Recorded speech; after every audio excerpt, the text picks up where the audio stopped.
Metre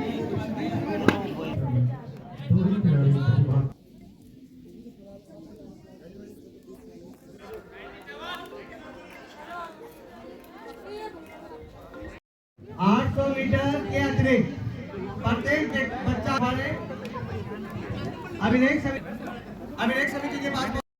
नमस्कार दोस्तों, स्वागत है एक बार फिर से आपका।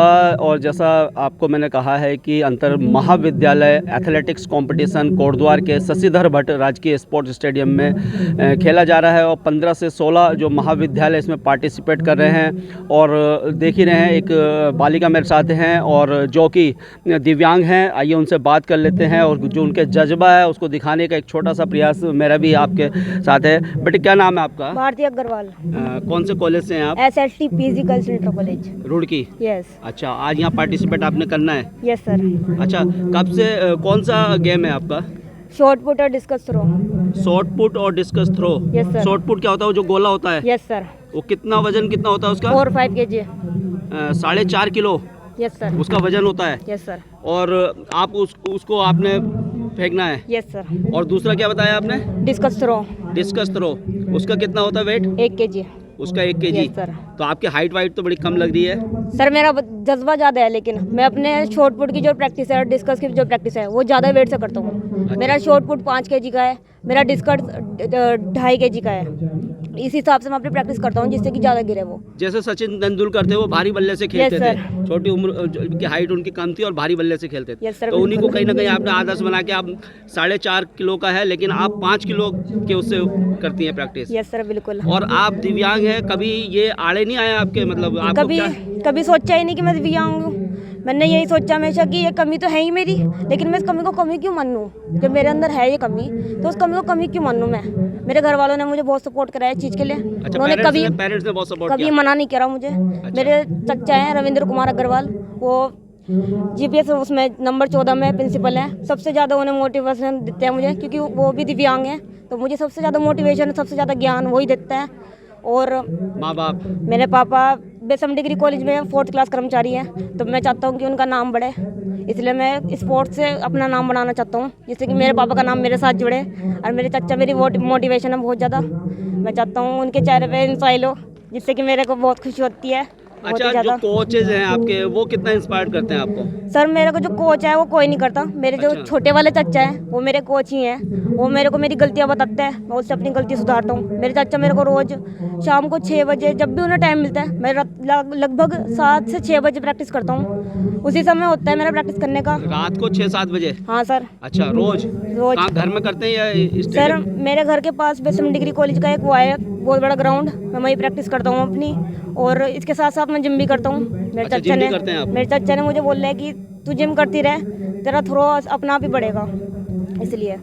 अच्छा, तो कभी मतलब बचपन से ही आपने ये सोचा है कि यार मुझे और भी जैसे दूसरे बच्चे हैं यहाँ पर? अच्छा, मैं आपको बता दूँ, यहाँ पर सब सारे जो बच्चे हैं वो जनरल कैटेगरी के हैं और यही सिर्फ है दिव्यांग हैं। और ये कह रहे हैं कि मुझे अच्छा लगता है मैं इनके साथ कंपटीशन करूँ, इन बच्चों के साथ जो नॉर्मल बच्चे हैं उनके साथ में प्रैक्टिस करूँ और दिखाऊँ कि किस प्रकार से। अच्छा, जो दिव्यांग बच्चे हैं वो कहीं ना कहीं हार मान जाते हैं, उनके लिए क्या मैसेज आप देना चाहते हैं? सर मेरा मैसेज तो उनके लिए ये है कि जब आपके अंदर कमी है तो उस कमी को देखो ही मत, उस कमी को सोचो ही मत। उस कमी को कभी ये ना दिखाओ कि वो कमी है हम में, उस कमी को भूल ही जाओ। अब यही सोचो कि हमारे पास है ये चीज़, जिन लोगों के पास नहीं है वो तो बहुत ही भुगतते हैं।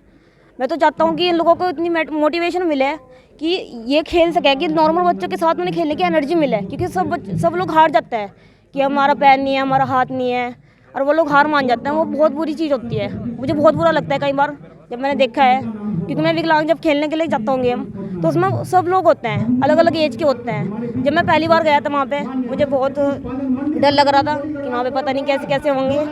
तो जब मैंने वहाँ पहली बार खेला तो मुझे बहुत खुशी हुई, क्योंकि वहाँ पे सब मेरे जैसे ही थे, इसलिए मुझे वहाँ पे मैं फर्स्ट आया था। अच्छा, शॉर्ट तो पुट अभी में कहाँ आप खेलने गए हैं और क्या क्या आपने प्राइजेस जीते, थोड़ा इसके बारे में बताइए। मैंने सबसे पहला गेम खेला था टेबल टेनिस, उसमें मेरा नैनीताल में था, उसमें मेरा फर्स्ट प्राइज़ आया था। फिर उसके बाद मैंने खेला था बिहार में टेबल टेनिस का ही, उसमें कुछ आ नहीं पाया था, मुझे कोई दुख नहीं हुआ।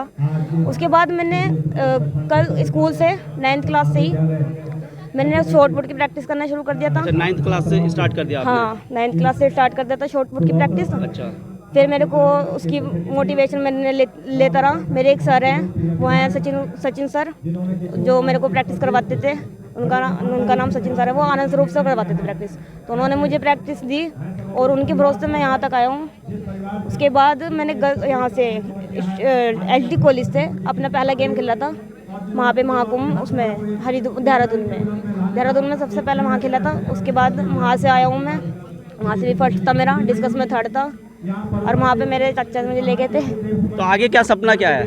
मेरे को पैरा ओलंपिक में गोल्ड मेडल लाना है। गोल्ड मेडल लाना है। हाँ। तो देखिए, बहुत बड़ी बात इन्होंने कही है, पैरा ओलंपिक में गोल्ड मेडल लाना है, और हमारी शुभकामनाएं हैं आपको, कि आप पैरा ओलंपिक में गोल्ड मेडल लाएं और हमारे उत्तराखंड का नाम आप रोशन करें। जी सर, बिल्कुल सर, मेरे को यही इच्छा है कि मैं उत्तराखंड का नाम रोशन करूं, पैरा ओलंपिक में गोल्ड मेडल लाऊं। जिन लोगों के हाथ पैर नहीं है उन्हें उम्मीद दिलाऊं कि वो कर सकते हैं ये सब। तो दोस्तों देखिए, आज हमने एक दिव्यांग बच्चे से आपको मिला और किस प्रकार का उत्साह उनके अंदर है और किस प्रकार का जज्बा उनके अंदर है। तो सभी पेरेंट्स से भी मैं कहूँगा कि अगर आपके बच्चे दिव्यांग है तो उनका मोटिवेट उनको करना है, उनको पूरा साथ उनका देना है, और जो चीज़ें वो चाहिए, जिस चीज़ की वो किसी भी क्षेत्र में हो, और जिस वो इक्विपमेंट जो मांग रहे हैं उनको वो मिलना चाहिए। तो अभी बहुत सारे लोग इस वीडियो को देख के कहीं ना कहीं वो भी आगे उत्साहित हुए होंगे और उनको भी बहुत कुछ ज़्यादा सीख मिली होगी। तब तक के लिए दोस्तों धन्यवाद। जय हिंद, जय भारत, जय उत्तराखंड।